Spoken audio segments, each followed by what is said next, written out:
Hello viewers, welcome back to the channel. This is Eddie for Breezes, bringing you the vibes as usual. So today I have in the channel with me a well-respected somebody, a young man, retired military, US military, and we just want to share and get his experience. We just have to get his wisdom. So welcome to the channel, sir. Thank you, Eddie. Yeah. Okay. So what's your name? I just know you like Ned. Ned Statfield. Ned Starfield. Okay, so where are you from? Okay, grew up in Brooklyn, New York. Bedford Stuyvesant. So inner city kid, and I guess from 0 to 18 I'm in Brooklyn. And after that I'm joining the Marines. How was life growing up in New York at the time? New York is like a melting pot, you know? Yeah. Because there's so many people that lived on the street where I live. We're talking about probably just on my block alone over 100 people. Yeah. So you get to interact with a lot of people, and they're all different religions, different races. So it prepared me for the military. Right. Is it okay if I ask you about your age? Sure. I'm 70. Oh my goodness. Come January, I'll be 70. Look, this guy doesn't look 50 to me. So the military kept me in good shape for about 20 years in the nice. Marines. So I got to give them a little bit of props for that. But parents were in good shape too. So that might have helped a lot too. So that runs in the blood. Runs in the blood. Yeah. Father made it to 96. My mother made it to 96. So. But the number is 70. But how do you feel? You feel like 40, 30? I think it's in the mind, and I think it's in how you see life. Right. You know, if you go out there and you enjoy life, you feel young. And when I came to Asia for the first time in '79, that was like drinking from the fountain of youth. Wow. For me. Right. That was the trick for me. I never expected what I saw in Asia, and have never been able to shake it since. Yeah. There's a saying that black don't crack. Yes. Is that true? Black don't crack, and Asian don't raisin. Right. Yes. If you are black, you don't crack, and you move to Asia where they have longer lives, you may live to 100. Oh, I'll take it. Yeah. I would love to have it. Yeah. Right. So what branch of the U.S. military were you? Now, I did 20 years in the Marines, and about 10 of the 20 were in Asia. Right. And the other 10 were scattered all over the place. So I've traveled quite a bit. Right.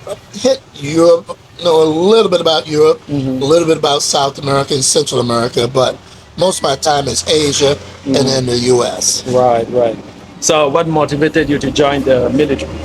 You know, when you're a New York inner city kid and you're about to graduate, you know, a high school diploma doesn't really get you much. Right. And I'm looking at, okay, what am I going to do? I didn't want to work one of these low-end jobs where I didn't make much money, didn't make much progress, and I knew people that went in the military would be out by a quick retirement. I was always interested in 20 years. I said, if I go in at 18, at 38, pretty young, I'm out with a retirement.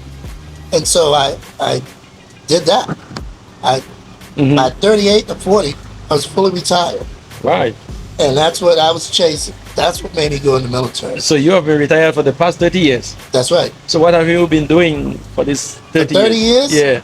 Well, some of it was maybe the first 2 or 3 years after the military, you're finding yourself, because it's a different world when you get out of the military, because the camaraderie in the military and the lifestyle in the military is so different from a civilian job. So once you get out, you're lost for about 2 or 3 years. So I'm just you get to reintegrate yourself. Yeah, reintegrate myself into it. And I didn't really like what I was seeing in the U.S. reintegrating. So after about 3 to 4 years, I went back to Asia. I left America and I went to Japan. Right. Okay, because most of my footing is in Japan, because that's the first country I came to, and I speak some Japanese. So I went back there off and on. So after hitting Japan, and I would go back to the U.S. for a year and still didn't feel it. Right. Then to Korea, you know, but I always went back somewhere to Asia during that time. Okay. And that's home for me. Anywhere in Asia, for me, is home. Oh, nice. So, what were some most memorable experiences you had in the military? Wow. When you go through Marine basic training, Yeah. they give you some memories that last a lifetime. Really? Just the basic training itself is a big shocker. Uh-huh. But after you get out of that, my most memorable part is because I went in '74, January of '74. Yeah. So Vietnam ended in '75. Mm. Here I am, a young kid in the military. You were in Vietnam? No, but the platoon, my platoon Uh-huh. was the last one to go over, but I didn't go because of You were what lucky. my job was. You were lucky. Those Yes, Vietnamese. I was very lucky They not would to hit your go. ass there. But quite a few of the people I went through basic training with were killed in Vietnam, so Uh-huh. it was very real to me. But I'm sitting there in Camp Pendleton, California, Mm-hmm. and the people that were in Vietnam are coming back to be discharged from the Marine Corps. Mm. And so I'm paying them their final military pay, Yeah. and I'm seeing and hearing the stories of Vietnam. It really shaped my life Right. because I don't think people really realize what combat is. You're changed forever. And some of the people were getting out with honorable discharges, and some were being kicked out because maybe they had committed some kind of crime or murder or whatever. There were drug issues. There was a lot of sad and happy moments, but my job was to just pay them before they got out. Yeah. And so sometimes I would get to know them the week that they were there, waiting for their money to be tabulated and everything. So that was one of the biggest memories of my time in. And then once I actually was sent over to Asia myself, that was the next biggest moment because it's a different world. Once I got there, all the stereotypes I had been told were crushed. Right. I got there thinking I'm 5'9", and I'm thinking I'm going to be this tall guy because all Asians are short. And my first day at the airport, half the people are taller than me. Really? So, And the people were Asians. and they were Asian. So they're not all short. You see? Yeah. You see that you've been brainwashed back home. They tell you so many things that you expect. I thought they were going to be living in rice huts. They had normal buildings. They were Right. not poor. Right. It just wasn't anything that I had seen on TV or been told. It was a whole different world, and it was just different. And then the language was much easier Right. than I expected. I couldn't learn Spanish, and all my friends in New York were Puerto Rican, and I couldn't pick up Spanish. Right. But Japanese, piece of cake. Oh. So you speak Japanese? I can speak Japanese. Yes. Wow. Yeah, not as fluent as I was when I lived there, but still, I go there often, and I can order my food, directions, understand time, everything else. Just it doesn't flow as easy, but the longer I'm there, the more it comes back. Yeah. So, like, how did the military experience influence your lifestyle today? Well, the military allows me to fly what some military people understand this term. Yeah. Space A, Uh-huh. which is free flights. So that's the biggest benefit I think I got out of the military. Yeah. Living in Charleston, South Carolina area, there's Charleston Air Force Base. I can go to that base and sign my name on a list saying, if you're going to California and you have a seat open for me, my wife, and daughter, Yeah. they'll fly me all the way to Travis Air Force Base Right. for free. Yeah. Once you get to Travis Air Force Base, almost every day they have a flight going to Hawaii or to Japan. Yeah. So I fly from the East Coast of the United States all the way to Asia, normally to Japan, Dakota Air Force Base for free. Right. So it's made a big difference There's a on lot my of benefit. ability to travel. Yeah. Yeah. So instead of spending money on airfare, that money could go to a restaurant or to a hotel. Yeah, but another thing is we always get this idea like we see on TV or on YouTube like a retired military man, homeless somewhere in the U.S. But you are well-to-do Well, no. with the family and everything. Well, it depends on what you did in the military. See, if you were infantry, maybe and you were in combat, you're gonna have a different mindset than me. I was in the office with money and Okay. air conditioning. Okay. Okay. So that guy may still. We didn't know what PTSD was. Post-traumatic shock disorder was, and these guys were hurt and not receiving any medical. They can't get it So together. they wound up homeless and everything, and now they're realizing these guys were injured from Vietnam, and so they got programs to get them off the street. But how many years was he out there before that happened? So that's what happened. There's a lot of homeless vets, but they have gotten, I'd say, about maybe a third or more of them off the street and turned around and helped them. But it's a lot of damage in the military. With the experience you got there in the military, would you allow your son or your daughter to join the military? That's a very good question, and my answer is going to be very negative.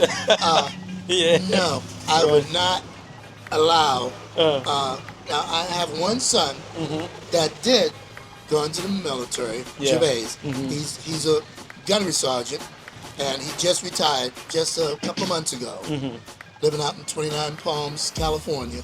And but I was always anti join the military because I know what they're going to experience, and I know it's going to change you. You have no say in where you go. Right. Or what your job may be. You may not get lucky and get a finance job. So it's a big gamble for a small reward. What they pay you for what you do, no, not worth it. You'd be better off in Las Vegas. Yeah, that's true, because there's a lot of risks involved. Yeah, there's a lot of risk. I've known lots of friends that died in the war, in different suicides and everything else. So, yeah, I know plenty.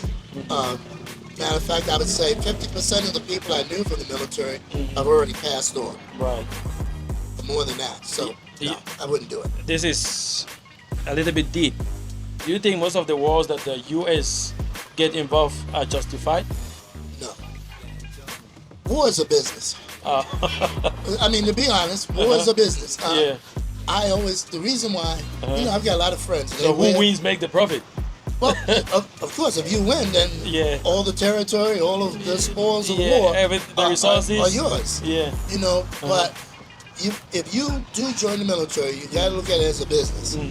When I joined, I knew they were going to pay me a certain amount of money, my credit, I was going to get certain benefits. Right. Okay, and I knew that I may be in a position where I might lose my life.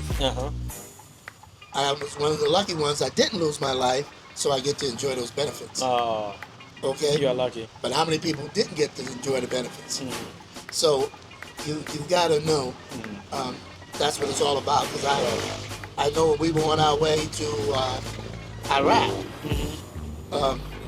it was very quiet on the dock, waiting to go to war. Really? There's half the guys are biting at the bit. They're like Mike Tyson. They want to get in the ring. They want to fight. They want to kill somebody. Half the Marines are like that. The other half is a little bit more calculated. Like, this is for real. Yeah, this may be the end. Yeah, that guy's trying to kill me, and I'm trying to kill him. Oh my goodness. That's how it is. And we were given these white pills that we're supposed to take. That's supposed to interact any Scud missiles or whatever. But prior to boarding the ship, the war ended. Oh. While we're sitting on the dock, the Marines from Camp Lejeune had already gone in for a year. Yeah. The Marines from Pendleton had already gone in for a year, and I was in Okinawa. Yeah. And the Marines from Okinawa were going to replace the Marines. Okinawa, that's in Japan. In Japan. Yeah. But by the time it came for us to go in, it had already been 2 years and the war ended, and the announcement was made. And believe it or not, there were Marines there crying because they couldn't go to combat. Really? Yes. They really wanted to go. They were heartbroken as though they had lost a loved one, a wife, a child. Yeah. They wanted to go to combat. Yeah. And when it turned out that they weren't going to go, they were destroyed. Apart from going to combat, apart from going to war, what other services does the military venture into? Well, the military is like a college education, OJT, because imagine I'm from Brooklyn, Yeah. and so I've been up and down the East Coast a little bit, you know, but I had never been on a plane. Yeah. I had never been out of the country. But once you go in the military, you're going to all these different states, all these different countries, Yeah. all these different people you're meeting.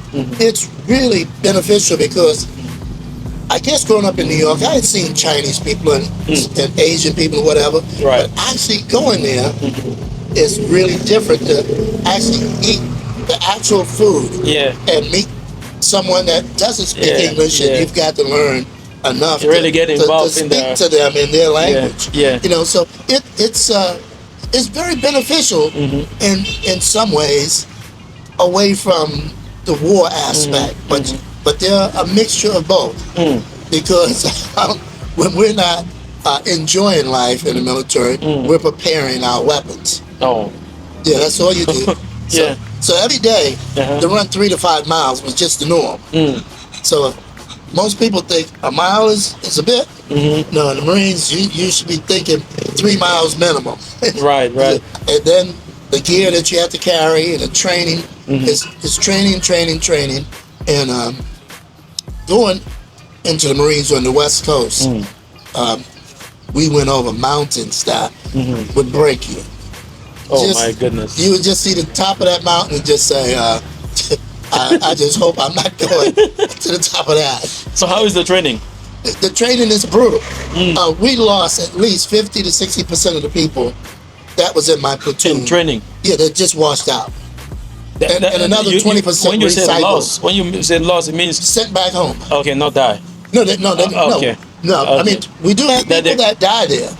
Not a lot, but we do Yeah. have people that die Uh-huh. there. But many people just don't make it. Hmm. Physically, mentally, they just wash out, go back home. Okay. You know, I couldn't go back home because all my friends knew I joined. And I was so little, and they had already warned me, saying, you're not Marine material. Yeah. You're a little too small, and Uh-huh. you're not tough and all the rest. But your mind says Yeah. the embarrassment of not making it is worse You wanted to prove a than point. the pain of what I got to go through. So I just grind and grit it Yeah. and get it. Yeah. But you want to quit every day you're there. Right. Every day you're there, you would love to quit. So this question is obviously we know the answer. If you were asked to, at this age, if you were young and then you have to choose to go back to the military, would you do that? I would do it. I would do it over. I wouldn't stay 20 years, but I would do it over because it's kind of like growing up in New York. Right. Once you make it in New York, you can deal in any city. Once you make it in the Marines, you understand what it's like to clean and grind and be tired. To Right. be on empty and know I got 5 more miles to go. Right. You just refuel from somewhere deep inside another reservoir Right. and go on. And so I would go back just for the toughness that it instills in you. And then I would do my 3 or 4 years, and then I would get out. I wouldn't do a career. Yeah. So, I see Yeah, that. yeah. But I think everybody, it would mature you to go in for 3 years, and at least one of those years should be in a foreign country, so that you really appreciate what you have in America. Americans are very spoiled.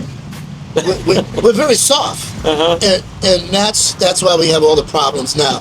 When I was in the Marines, we had one color, light green, dark green, Yes. but all Marines were green. And so you may be a different shade of green to me, but Yeah. it's still green. Uh-huh. And so if there was a bar fight and you were a Marine, I may not have been a friend of yours, but you're fighting, I'm fighting with you. You're going to support your Because you're a Marine. We're going to get beat up together, or Yeah. we're going to beat somebody up together. It's a But- team.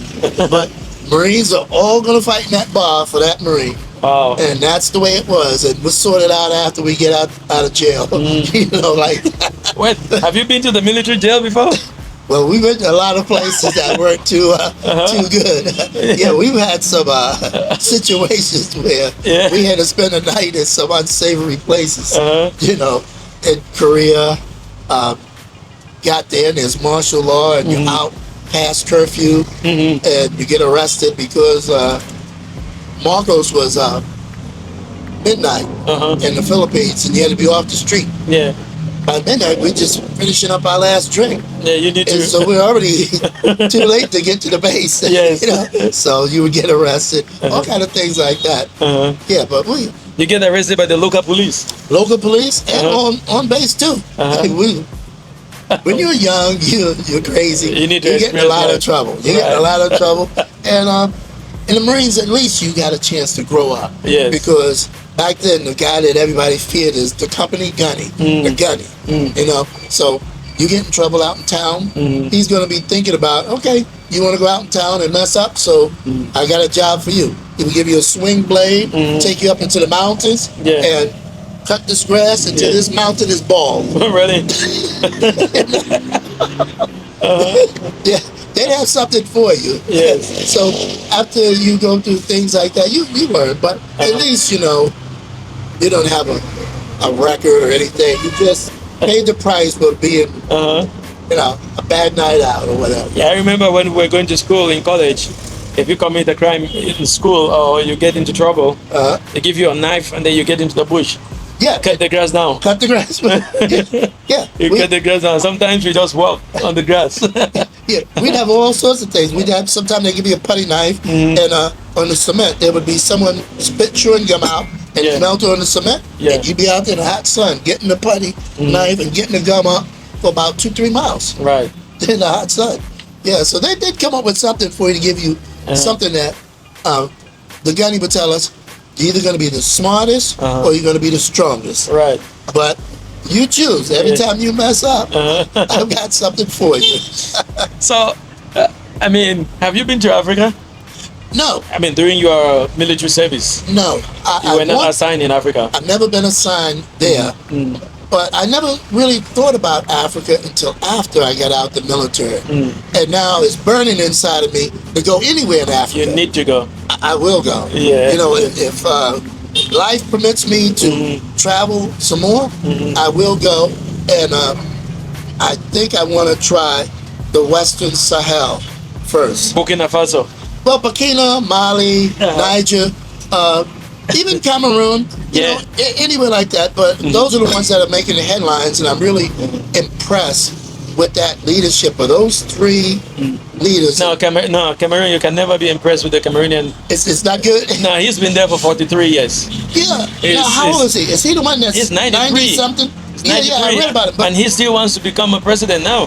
they're saying they're not going to accept him or something. It's a problem with. I don't think so, because France is behind him. America is not saying anything. Yeah, but France is burning up right now as we speak. France Yeah, is going down. Since he's working for France, he's not working for Cameroon. Yeah, They're still behind him. But we got to get him out of there. We should. We got to get all of Europe out of Africa. You know, That's what is happening to some African countries. Yeah. Like you have Mali, Burkina Faso, Senegal. Senegal have the youngest president now. yeah, that's right. The boy is very young. Yeah, You he's know, he's younger than Ibrahim. Ibrahim is 36. right. Ibrahim And of Burkina Faso. Abraham is really doing great. Oh man, I mean, the gold reserves they it's a have godsend. now, the roads that are being built. He's got a nuclear plant being built, an airport, a new airport. I'm Right. looking at this and I'm saying, this is what leadership does. And Yeah. being in the Marines, we're the smaller branch, the smallest. Right. And so it has to be very organized. And he's coming from the military. He's a captain. Yes, he's a captain. So- And yeah, Yeah. I read up on him all the time. So because of the discipline in the military, Yes, he is out there to serve the people. right. And that's why He you doesn't- have to have people do some time in the military. Right. It's right. going to season them to where they think outside of themselves. It's not about me. Yeah. It's about us. Right. Right. And that's why they're rising. All three of those guys are military guys, and they're leaders. They're not like just some general that's getting over. These are real leaders. Yeah, so- And so yeah. So Africa's my next coming stop. from the military, you learn to let go your ego. You learn to serve the people. You learn to actually be devoted for your country, because you have to. yeah You know, when I'm out there and I'm in some foreign country, yeah those younger guys around me, if they don't believe in me, they won't protect me. that's true.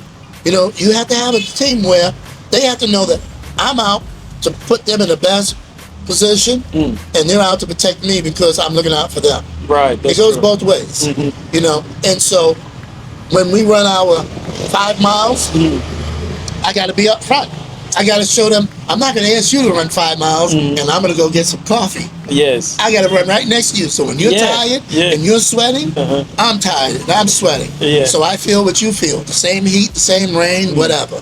You know, and so that's what being a leader is, being in the Marines is about. I've got to shoot my rifle and I've got to be expert because the younger guys are looking and saying, he wants me to come out here and shoot. Let's see what he can do. Yeah, you have to show them. And so when they see the old guy, lead by example. lead by example. That's it. That's right. Yeah. And when one guy falls out, we circle around and we go back. Right. Pick him up, put him up front, and we may have to run a little bit more doing that, but nobody left behind. Right. Yeah. Work as a team. Teamwork, and the military teaches that. I think the problem in America, if you don't go in the military, you think money solves problems. Right. And you don't have teamwork because I'm out to make all I can get so I can buy that nice house, swimming pool, car. The military, you're not going to need a swimming pool. Yeah. You're going to be gone all the time. You don't care about those things. Yeah, those things are not important. It's going to be survival, teamwork, Right. and just the camaraderie of it. So that different life. Really nice talking to you and getting this wisdom from you about the U.S. military. Our next session, we're just gonna have a break here, and then our next session will be about your life in the Philippines. Yeah. Or your life traveling around the world. Yeah. But Good for to now, go. if you wanna know about him and his life in the Philippines, just follow the next video that we are going to upload. For now, we'll leave you here. Bye bye. Take care. Take care. Subscribe.